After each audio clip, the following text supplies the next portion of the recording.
Charlotte Paz. Bueno, o sí, pasa, diga amigo y entra. Hola, muy buenas, de nuevo. Hoy vamos a hablar de los esquemas. Ya dijimos que íbamos a ver técnica de estudio, pues quizás una de las técnicas más utilizadas a la hora de trabajar con exámenes de desarrollo sea el esquema. El esquema tiene múltiples virtudes. El primero quizás sea pues que es reutilizable, es decir, que a la hora de repasar pues podemos volver a nuestros esquemas.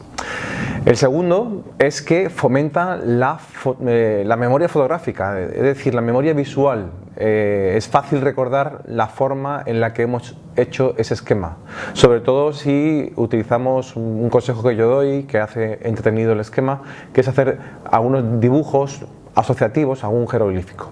El tercer elemento es la ayuda a hacer el trabajo más ameno y el trabajo más activo. Ya sabéis, mientras más activo es vuestro trabajo, vuestro estudio, más útil es. Mientras más pasivo, pues menos rendimiento le vamos a sacar. Con lo cual, si nos limitamos a leer, posiblemente pues saquemos menos rendimiento que si hacemos un trabajo más activo que consiste ya en sintetizar y escribir. Y el cuarto elemento y el último elemento me lo reservo para el final, porque solo por este elemento valdría la pena hacer esquemas. Es más, este último elemento, solo por ello, aunque no fuese para estudiar, vendría bien hacer esquemas. Y es que cada vez me encuentro con más alumnos que tienen problemas para redactar.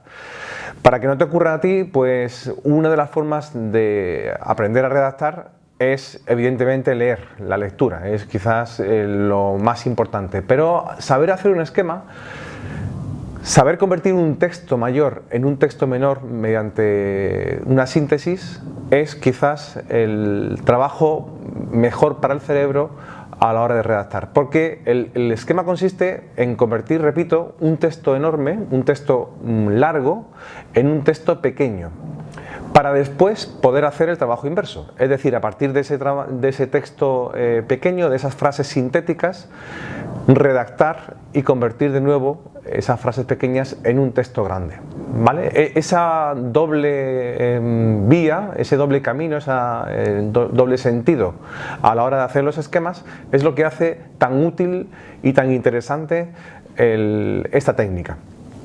De hecho, repito, lo voy a decir varias veces, solo por ello merecería la pena hacer esquemas. Bueno, vamos a pasar a una parte más práctica. Hoy no quiero aburrir tanto conmigo solo hablando y voy a enseñar prácticamente cómo se realiza un esquema. Así que pasamos a la pantalla grabada del iPad. Bueno, pues estamos aquí en el iPad. Os voy a enseñar una libreta en la que yo trabajo, que tiene, pues como veis, cómo se hace un esquema. El esquema está hecho como un esquema, valga así la utilidad doble, ¿vale? Estos apuntes se los he dado a mis alumnos. Lo primero que hay que hacer es, como veis, leer atentamente el texto. Aquí ya se pueden hacer anotaciones si vemos algo muy relevante. La segunda sería, pues, hacer otra lectura ya subrayando, y aquí hay varias maneras de subrayar. Tenéis una primera que sería con 3 colores, es la más compleja, en la que se subrayan en un color las palabras clave, en otra las definiciones y en otro color pues los datos o los ejemplos. Después hay una segunda opción que quizás hayáis visto, que son 2 colores. Yo he puesto aquí el azul y el rojo, evidentemente se puede coger el que más guste. El rojo tampoco conviene abusar porque llama demasiada atención y quizás nos distraiga, ¿no? o canse un poco más la vista. Los 2 colores, pues tenéis aquí el importante, menos importante, y por último tenemos aquí pues con un solo color, ¿vale? Solo subrayamos lo importante. He puesto ahí un monocolor, si os fijáis, pues es un dibujo jeroglífico, es una pequeña tontería, pero ya nos hace recordar un poco más cómo es nuestro esquema. Para eso sirven los dibujos, entre otras cosas. Y después, en la última parte, lo que se hace ya es esquematizar. La esquematización se puede hacer de muchas maneras.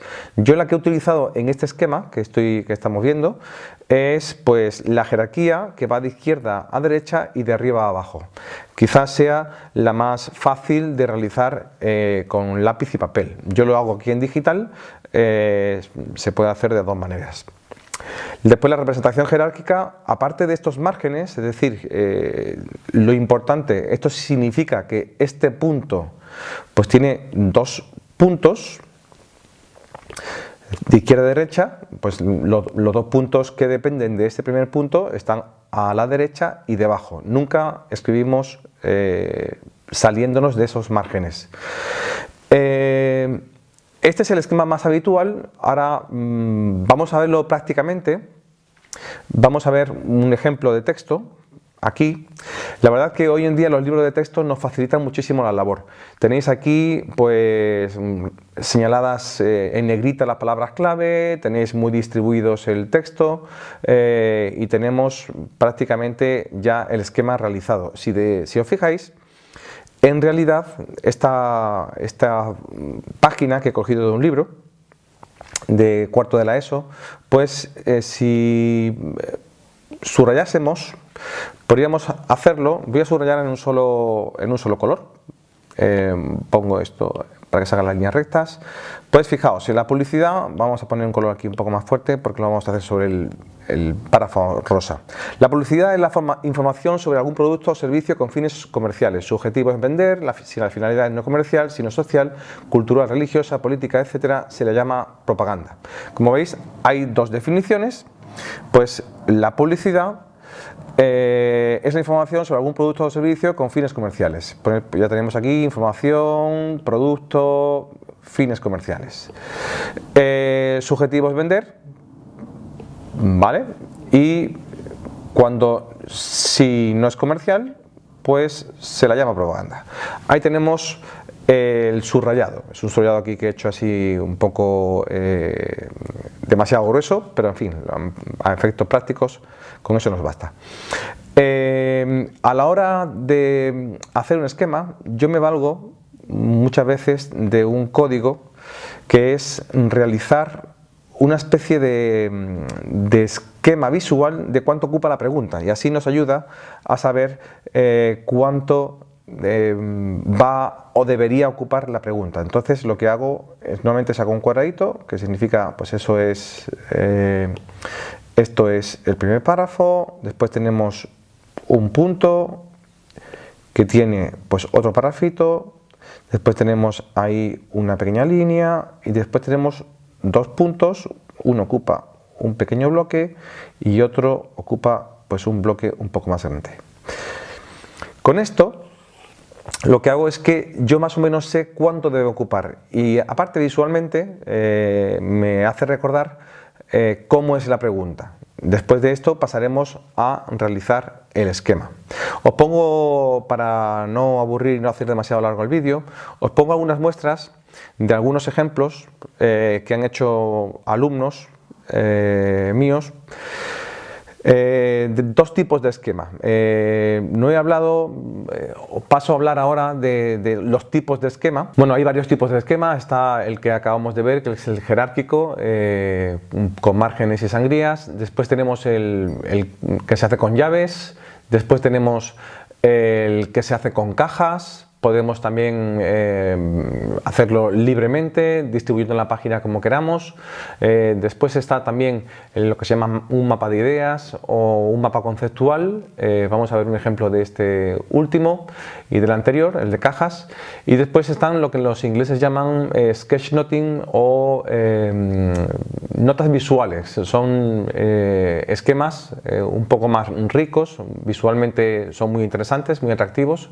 Lo podéis buscar por ahí en internet y veréis que algunas son verdaderas obras de arte, ¿no? Donde cambia mucho la tipografía, hay imágenes, hay dibujos, hay colores y hay una distribución muy libre y creativa de cómo se realiza el esquema. Os enseño dos tipos de esquema que tengo aquí de ejemplo. Este es de mi alumno Juanma. Él se hace esquemas, como veis, pues son muy simples, son mapas conceptuales y se ha hecho un verdadero artista a la hora de hacer los dibujos. Con esto tan visual hace que no se le olvide, digamos, el concepto que quiere ver. Estos son unos esquemas que se realizan para historia del arte, que son pues temarios muy largos y con mucho contenido, y él pues a esto le ayuda mucho a repasar. Os pongo otro ejemplo. Fijaos, yo mandé en clase pues que en unos apuntes de filosofía, en el libro de filosofía, pues había un tema que se llamaba así: objetivos, funciones y elementos de la ciencia. Pues yo le di estos apuntes a los chicos y fijaos, a veces te sorprende el buen hacer de algún alumno, como es el caso de mi alumna Paula.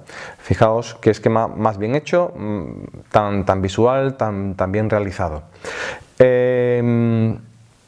Los dibujos son verdaderas obras de arte. Se basó un poco en dibujos ya hechos, pero lo realizó ella. Ese que acaba de sonar es mi perro Bowie, que se ve que quiere salir en el vídeo y pasar también a la fama.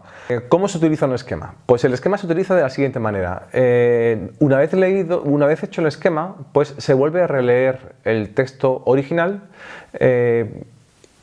sin estudiarlo, sin memorizar. El esquema sirve para, a partir de esas ideas, rellenar, construir ese texto grande, y se puede hacer recordando lo que se ha leído, además de lo que nosotros sepamos y lo que hayamos oído en clase.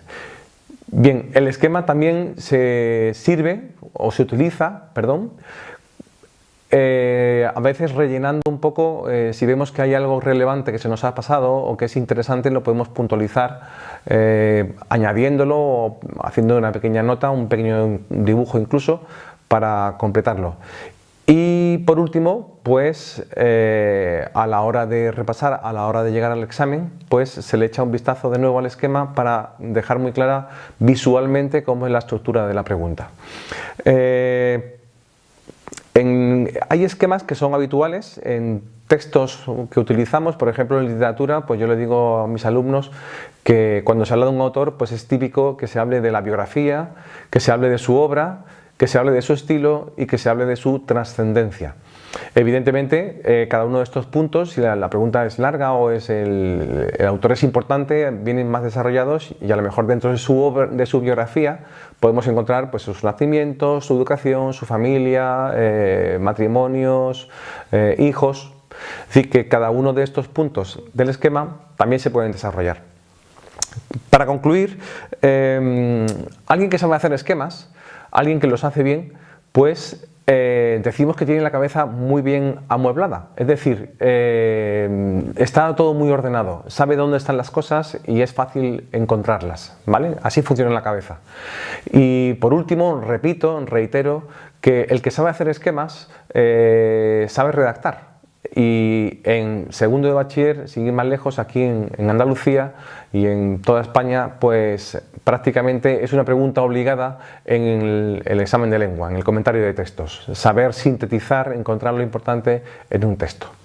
Así que os invito a que utilicéis los esquemas para estudiar, y que tu ángel te guarde.